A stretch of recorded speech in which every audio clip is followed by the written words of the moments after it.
నమస్తే, welcome to whistle. మానవత్వం అణగారిపోతున్న కాలంలో మనిషిని అనుమానంతో చూసే ప్రపంచంలో అధికారాలు, యుద్ధాలు, స్వార్థం మధ్య నలిగిపోయిన హృదయాలకు ఒక స్వరం వినిపించింది. అది కేవలం ఒక నటుడి స్వరం కాదు, అది ఒక మానవతావాది గుండె చప్పుడు. నవ్వులతో ప్రపంచాన్ని గెలుచుకున్న చార్లీ చాప్లిన్ ఒక క్షణం నవ్వును పక్కన పెట్టి మానవత్వం కోసం కన్నీళ్లు కార్చిన సందర్భం అది. ది గ్రేట్ డిక్టేటర్ సినిమాలో ఆయన పలికిన ఆ మాటలు నేటికీ మనసులను కదిలిస్తూనే ఉన్నాయి. ఇది కేవలం ఒక ఉపన్యాసం కాదు, మనిషిగా మిగలాలని చేసిన ఒక గంభీర పిలుపు. భారతీయ ప్రముఖ సాహితీవేత్త, జీవశాస్త్రవేత్త డాక్టర్ దేవరాజు మహారాజు ఎడిట్ పేజ్ నుంచి ఈ video log. The great dictator సినిమాలో చాప్లిన్ ద్విపాత్రాభినయం చేశాడు. ఒకటి హిట్లర్ పాత్ర, రెండు హిట్లర్ పోలికతో ఉన్న మంగలి పాత్ర. మిలిటరీ అధికారులు హిట్లర్ రాక కోసం ఎదురు చూస్తూ ఉంటారు. ఆ సభలో హిట్లర్ సైనికుల్ని ఉద్దేశించి మాట్లాడవలసి ఉంది. కానీ ఆ సమయానికి హిట్లర్ బదులు అతడి పోలికలతో ఉన్న మంగలి చేరుకుంటాడు. అతడే హిట్లర్ అనుకుని అధికారులు గౌరవ వందన సమర్పిస్తారు. అతన్ని వేదిక మీదకి తీసుకొని వెళతారు. అతి సామాన్యుడైన మంగలి ఏం మాట్లాడగలడు? ఒక నిమిషం తడబడి ఆ తరువాత ఒక సామాన్యుడిగా తను కోరుకుంటున్నదేంటో అదే మాట్లాడతాడు. మానవత్వాన్ని తట్టి లేపుతూ కవితాత్మకంగా సాగింది ఆ ఉపన్యాసం. హిట్లర్ను ఎద్దేవా చేసే చార్లీ చాప్లిన్ తన అంతరంగాన్ని అతి సామాన్యుడైన మంగలివాడి పాత్ర ద్వారా ఈ విధంగా వ్యక్తం చేశాడు. ఇది ఒక రకంగా చార్లీ చాప్లిన్ అంతరాత్మ మానవాళికి చేసిన ఉద్బోధ. మహావిదూషకుడి మహోపన్యాసం. ఇది వెలువడి 70 ఏళ్ళు, 1940లో. అయినా ఇంకా నిత్య నూతనంగా ఉంది. ఈ కాలానికి సరిపడే విధంగా కూడా ఉంది. చాప్లిన్ మహానటుడు, మహాదర్శకుడు అనడానికి ఇదొక మంచి ఉదాహరణ. ద గ్రేట్ డిక్టేటర్ సినిమాలోని చాప్లిన్ ఉపన్యాసం పూర్తి పాఠం తెలుగులో మీకు అందిస్తున్నాను. మనుషులైన వారందరూ ఈ విషయాన్ని గుండెల్లో భద్రపరుచుకోవాల్సిన అవసరం కూడా ఉంది. క్షమించాలి, నాకు చక్రవర్తిని కావాలని లేదు, అలాంటి ఉద్దేశమే లేదు. ఎవరినో జయించాలని కానీ, ఎవరి మీదనో పెత్తనం చెలాయించాలని కానీ నాకు లేదు. తెలుపు నలుపు అన్న తేడా లేదు. ప్రతి వారికి చేయగలిగినంత సహాయం చేయాలనే ఉంది. మనం ఒకరి కోసం సహాయపడుకుంటూ ఉండాలి. ఎదుటి వారి సంతోషమే మనకు స్ఫూర్తిని, సంతృప్తిని ఇస్తుంది, వారి దుఃఖం కాదు. ఒకరిని అసహించుకోవడం, అవహేళన చేయడం మనం కోరుకోం. ఈ విశాల ప్రపంచం అందరిది. తల్లి భూదేవి బిడ్డలం మనమంతా. ఆమె దగ్గర దేనికి కొదవలేదు. మన జీవితం స్వేచ్ఛకు, ఆనందానికి ప్రతిరూపం అవ్వాలి. కానీ మనం దారి తప్పుతున్నాం. స్వార్థం మనుషుల అంతరాత్మలను విషపూరితం చేస్తోంది. కుత్సితాలతో ప్రపంచాన్ని కుచింపజేస్తోంది. కుటిలత్వానికి, రక్తపాతానికి మానవుల్ని చేరుస్తోంది. వేగాన్ని అభివృద్ధి పరిచాం నిజమే, కానీ మనలో మనమే ముడుచుకుంటున్నాం. కావలసినవన్నీ యంత్రాలు తయారు చేస్తున్నాయి, కానీ మన కోర్కెల దాహం మాత్రం తీరడం లేదు. మన విజ్ఞానం మనలను మానవ ద్వేషులుగా చేస్తూ ఉంది. మన తెలివితేటలు మనల్ని నిర్దయులుగా, కఠినాత్ములుగా తీర్చిదిద్దుతున్నాయి. మనం చాలా ఎక్కువగా ఆలోచిస్తాం, అవసరమైనప్పుడు చాలా తక్కువగా స్పందిస్తాం. యంత్రాల యంత్రాంగం కన్నా మనకు మానవత్వపు మనుగడ ముఖ్యం కావాలి. మితిమీరిన తెలివితేటల కన్నా మర్యాద, మన్నన, యథార్థ హృదయం కావాలి. ఈ లక్షణాలు లేని జీవితం భయానకమై నశిస్తుంది. రేడియో, విమానాలు మనల్ని దగ్గరి పరిధిలోకి చేరుస్తున్నాయి. మానవునిలోని మంచితనమే వీటిని కనుక్కోగలిగింది. విశ్వమానవ సౌభ్రాతృత్వాన్ని ఎలుగెత్తి చాటింది. ఈ మాట ప్రపంచంలోని కోట్లాను కోట్ల ప్రజలకు అందుతోందని నాకు తెలుసు. పురుషులు, స్త్రీలు, పసిపిల్లలు, నిరాశ సదృశులు పీడించే ఈ వ్యవస్థకు బలైన అమాయకులు ఎవరూ నిరాశపడొద్దు. మానవ పురోగతికి అది గొడ్డలి పెట్టు. ఈర్ష్య, ద్వేషాలు నశిస్తాయి, నియంతులు నశిస్తారు. ప్రజల నుంచి లాక్కున్న అధికారం మళ్ళీ ప్రజలకే దక్కుతుంది. స్వేచ్ఛ, స్వాతంత్రాలు నశించవు.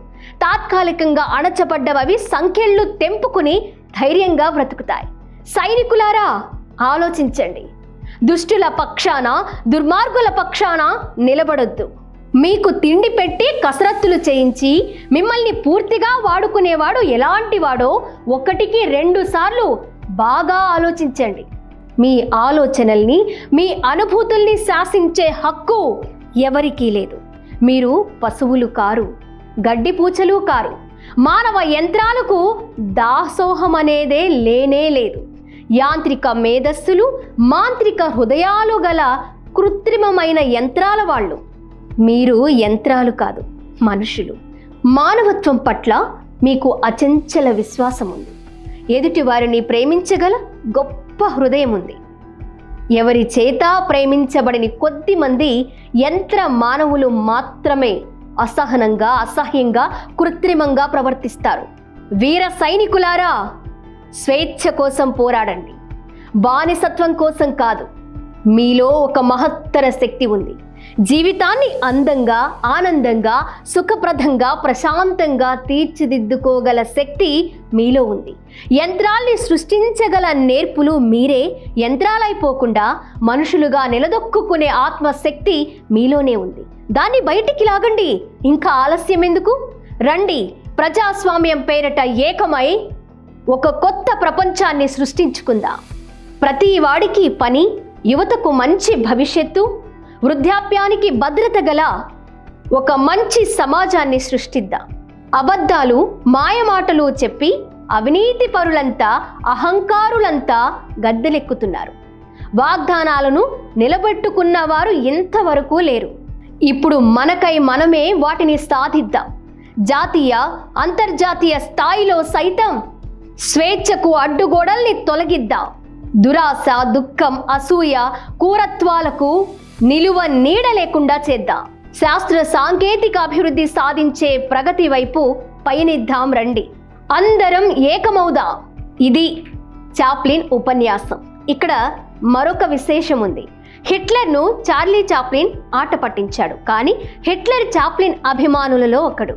ఎటువంటి వివాదాలకు తావు లేకుండా వరల్డ్స్ గ్రేటెస్ట్ ఎంటర్టైనర్గా, ప్రపంచాన్ని నవ్వుతో శాసించిన గ్రేట్ డిక్టేటర్గా భావించబడ్డ సర్ చార్లీ చాప్లిన్ తన విజయ రహస్యాన్ని తానే అనేక సార్లు బేరీజు వేసుకున్నాడు. మానవ మనస్తత్వాన్ని అనేక కోణాల్లో నుంచి విశ్లేషించుకున్నాడు. దాన్ని బట్టే తెర మీద తన వ్యక్తిత్వాన్ని రూపుదిద్దుకున్నాడు. అమోఘంగా రక్తి కట్టించాడు కూడా. ఈ ప్రజలు దేన్ని చూసి నవ్వుతారు అనే శీర్షికతో చాప్లిన్ 1918లో ఒక అమెరికా పత్రికకు వ్యాస రాశాడు. అందులో ఆయన వెలిబుచ్చిన అభిప్రాయాలు ఇలా ఉన్నాయి. అయితే అవి ఎంత సామాన్యమైనవో అంత విలువైనవి కూడా. హాస్యం టోపీ ఎగిరిపోవడంలో లేదు, దాన్ని పట్టుకోవడానికి ఒక పెద్ద మనిషి పడే అవస్థలో ఉంది. ప్యాంటు చిరిగిపోవడంలో లేదు, దాన్ని కప్పిపుచ్చుకోవడానికి పడే తికమకలో ఉంది. అలాగే జారిపోయే ప్యాంటును వదిలేస్తే ఎవరికీ నవ్వు రాదు, కానీ జారిపోకుండా పైకి అనుకుంటూ హడావిడి పడిపోవడంలో హాస్యం ఉంది. అమ్మాయి నగ్నత్వాన్ని ప్రదర్శిస్తున్న పోస్టర్ను ఒక పెద్ద మనిషి నిలబడి తనివితీరా చూస్తుంటే ఎవరికీ నవ్వు రాదు, కానీ సమాజంలో తాను ఒక పెద్ద మనిషినని గుర్తుంచుకుని అలా చూస్తూ ఉంటే తన వ్యక్తిత్వానికి దెబ్బ తగులుతుందని బాధపడుతూ, ఉండలేకపోతూ, చూడనట్టు నటిస్తూ చూస్తూ ఉండడంలో హాస్యం ఉంది. బలహీనుడై ఉండి పహీల్వానుతో ఛాలెంజ్ చేయడం, తెలివిగా తన్నులు తప్పించుకుంటూ ఉండడంలో హాస్యం ఉంది. హాస్యం కత్తి మీద సాము లాంటిది. ఎక్కడ ఏ కొద్దిగా బెడిసి కొట్టినా హాస్యానికి బదులు జుగుప్స, ఏవగింపు కలుగుతాయి. ప్రపంచాన్ని తరతరాలుగా కదిలిస్తూ వస్తున్న చార్లీ చాప్లిన్ సునిశిత హాస్యం ఎక్కడి నుంచో రాలేదు. మాయలు, మంత్రాలు అందులో ఏం లేవు. జీవితాన్ని పరిపూర్ణంగా అర్థం చేసుకున్న చాప్లిన్ మేధస్సులో నుంచి వచ్చింది. నిజానికి జీవితాన్ని జీవితాంతం చదివినా సరిపోదు. అలాంటి జీవితంలో నవ్వించగల అంశాల గురించి నిరంతరం ఆలోచిస్తూ గడిపిన చాప్లిన్ మరొక ముఖ్యమైన విషయం కూడా గ్రహించాడు. ప్రేక్షకులు ఊహించిందే తెర మీద కనిపిస్తే నవ్వరని, ప్రేక్షకులు ఊహించుకోని విధంగా భిన్నమైన ధోరణిలో ప్రవర్తిస్తూ ఉండడం వల్ల వారిలో ఉత్కంఠ, ఉత్సాహం పెరుగుతుందని ఆయన గ్రహించాడు. ప్రేక్షకుల బలహీనతల్ని ఆయన ఎప్పుడూ దెబ్బతీయలేదు. ఇదొక గొప్ప సుగుణం. తనకు తాను కల్పించుకున్న బలహీనతలతోనే ప్రేక్షకులకు నవ్వు బలాన్నిచ్చాడు. ప్రపంచాన్ని నవ్వులతో శాసించిన మొనగాడు చాప్లిన్ తప్ప మరొకరు లేరు. 100కి 10 మంది బాగా ఉన్నవాళ్ళు, 90 మంది లేని వాళ్ళు ఉన్న ఈ సమాజంలో 90% ప్రజల్ని నవ్వించడానికి 10% మందిని గేలి చేయడంలో తప్పేంటి అన్నది ఆయన ప్రశ్న. వర్గ దృక్పథాన్ని ఇంత సులభంగా సరళంగా చెప్పిన వాళ్ళు బహుశా ఎవరూ లేరేమో. హాస్యంతో మానవవాదానికి ఊపునిచ్చిన మహనీయుడు కూడా మరొకరు లేరేమో.